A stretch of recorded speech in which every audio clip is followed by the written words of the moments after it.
ಮುಖ್ಯಮಂತ್ರಿಗಳ ರಾಜೀನಾಮೆ ಇಷ್ಟ ಇನ್ನೂ ಸಹ ಗೊಂದಲ ಮುಂದುವರೆದಿದೆ. ನಾಳೆ ಟಿಫನ್ ಕರೆದಿದ್ದಾರೆ. ಆ ಇಶ್ಯೂ ತಮ್ಮ ನೀವು ಕಡೆ ಬರೋದು ನಿಮಗೆ ಕೆಲಸ ಇಶ್ಯೂ ಏನೋ ರಾಜೀನಾಮೆ ಕೊಡ್ತಾರಾ ಅಥವಾ ಏನು ಬೇರೆ ಏನೋ ಇದೆಯಾ ಸರ್ ಏನಾದ್ರು?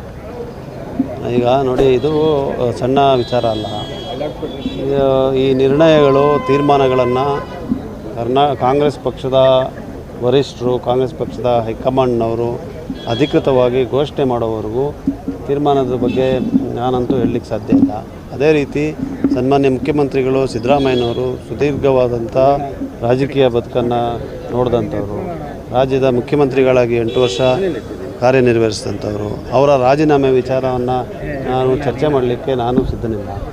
ಅದರಿಂದ ನಾಳೆ ಅಥವಾ ಯಾವತ್ತು ಮುಂದಿನ ದಿನಗಳಲ್ಲಿ ಏನೇನು ಬೆಳವಣಿಗೆ ಆಗ್ತದೆ, ಅಧಿಕೃತವಾಗಿ ತಮಗೆ ಮಾಹಿತಿ ಸಿಗ್ತದೆ, ಅದರ ಬಗ್ಗೆ ಮಾತ್ರ ನಾವು ಚರ್ಚೆ ಮಾಡ್ತೀವಿ. ಪಕ್ಷದಲ್ಲಿದ್ದಂಥ ಗೊಂದಲ ಅಂತ ಏನು ಹೇಳ್ತಾ ಇದ್ರು, ಗೊಂದಲ ಅಧಿಕಾರ ಹಂಚಿಕೆನ ಅಥವಾ ಬರೀ ಕೇವಲ ಏನು ಅಧಿಕಾರ ಹಸ್ತಾಂತರಣ, ಸಚಿವ ಸಂಪುಟ ಪುನರ್ರಚನೆ ಇದ್ದದ್ದು ವಿಷಯ.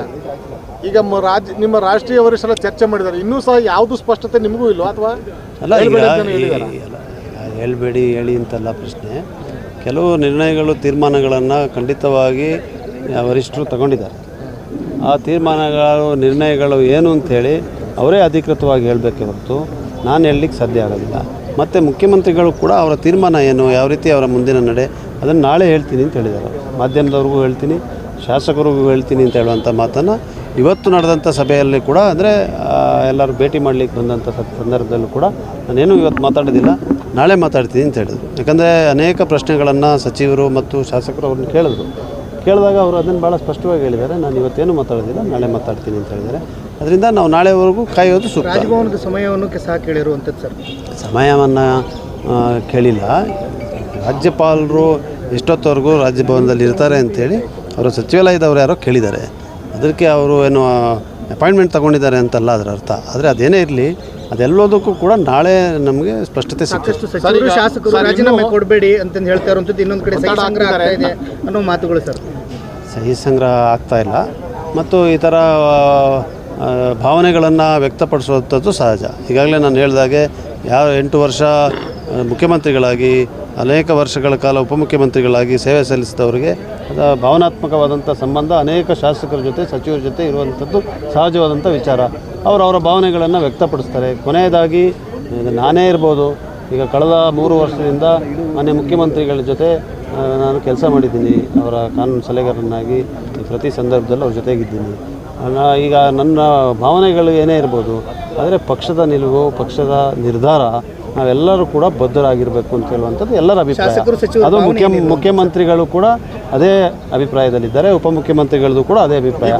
ಅದರಿಂದ ವರಿಷ್ಠರ ನಿರ್ಣಯಕ್ಕೆ ಕಾಯೋಣ, ಅವರ ನಿರ್ಣಯಕ್ಕೆ ಬದ್ಧವಾಗಿ ನಾವೆಲ್ಲ ಕೂಡ. ವರಿಷ್ಠರ ನಿರ್ಣಯಕ್ಕೆ ವಿರುದ್ಧದ ನಿರ್ಣಯನ ಅಥವಾ ಸಿದ್ದರಾಮಯ್ಯನವರು ಮುಂದುವರಲಿ ಅಂತ ಅನ್ನೋ ನಿರ್ಣಯನ? ಯಾವ ಥರ ಇದು? ಯಾವ ಭಾವನೆ?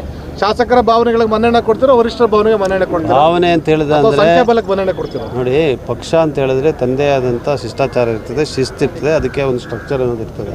ಅದನ್ನು ಎಲ್ಲರೂ ಬದ್ಧವಾಗಿ ನಾವು ಕೆಲಸ ಮಾಡಬೇಕು. ಭಾವನೆಗಳು ಅಂತ ಹೇಳ್ದ ಅಂದರೆ ಅವರು ರಾಜಕೀಯವಾದಂಥ ಭಾವನೆಗಳಲ್ಲ, ಅವ್ರ ವ್ಯಕ್ತಿತ್ವ ಸಂಬಂಧಗಳಿರ್ತದೆ. ಅವರ ಭಾವನೆಗಳಂದರೆ ಎಮೋಷನ್ಸ್ ಬಗ್ಗೆ ಹೇಳ್ತಾ ಇದ್ದೀನಿ ನಾನು. ಅದನ್ನು ವ್ಯಕ್ತಪಡಿಸ್ತಾರೆ ಬಂದಾಗ, ಅದನ್ನು ನಾವು ಚರ್ಚೆ ಕೊಡಬೇಡಿ ಅನ್ನೋ ಭಾವನೆನೇ ಸರ್? ಹಾಗೆಲ್ಲ ಇವೆ. ಈಗ ಆಯಿತು, ರಾಜೀನಾಮೆ ಕೊಡಿ ಅನ್ನೋಕ್ಕಾಗುತ್ತೆ ಯಾರು ಬಂದು? ಸೊ ಅರ್ಥ ಮಾಡ್ಕೊಳ್ಳಿ, ಚರ್ಚೆ ಮಾಡಿದಾಗ ಅನೇಕ ಮಾತುಗಳಾಗ್ತದೆ. ಕೊನೆಯದಾಗಿ ನಿರ್ಣಯ ಯಾರು ಮಾಡಬೇಕಾಗಿರೋದು?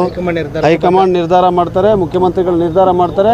ಅದಕ್ಕೆ ನಾವೆಲ್ಲ ಕೂಡ ಬದ್ಧ. ಒಟ್ಟು ನಿನ್ನೆ ಹೈಕಮಾಂಡ್ ನಿರ್ಧಾರ ಇನ್ನೂ ಆಗಿಲ್ಲ. ಸಿದ್ದರಾಮಯ್ಯ ನಿರ್ಧಾರದ ಮೇಲೆ ಹೈಕಮಾಂಡ್ ನಿರ್ಧಾರ ಮಾಡುತ್ತೆ. ಹೈಕಮಾಂಡ್ ನಿರ್ಧಾರ ಅಧಿಕೃತವಾಗಿ ಇನ್ನೂ ಅವರು ಪ್ರಕಟಿಸಲಿಲ್ಲ. ಅವ್ರು ಪ್ರಕಟಿಸೋಕ್ಕೆ ಕಾಯ. ಓಕೆ ಸರ್, ನೋಡ ಸರ್, ನಾಳೆ ಇನ್ನೂ 24 hours ಇದೆ. ಆ ಸಸ್ಪೆನ್ಸನ್ನು ಯಾವ ಥರ ಉಳಿಸ್ಕೋತೀರ ನೀವು ಅಂತ? ಸಸ್ಪೆನ್ಸ್ ನಿಮಗೆ ಅಲ್ಲ, ಸಸ್ಪೆನ್ಸ್ ಏನು ಎಲ್ಲಿದ್ರಿಗೆ ಉಳಿಸ್ಕೊಳಕ್ಕಾಗತ್ತೆ ನೋಡೋಣ. ಲೇಟೆಸ್ಟ್ ಹಾಗೂ ಇಂಟ್ರೆಸ್ಟಿಂಗ್ ಸುದ್ದಿಗಳಿಗಾಗಿ ಬಾಸ್ ಟಿವಿ ಕನ್ನಡ ಚಾನೆಲ್ನ ಸಬ್ಸ್ಕ್ರೈಬ್ ಮಾಡಿ.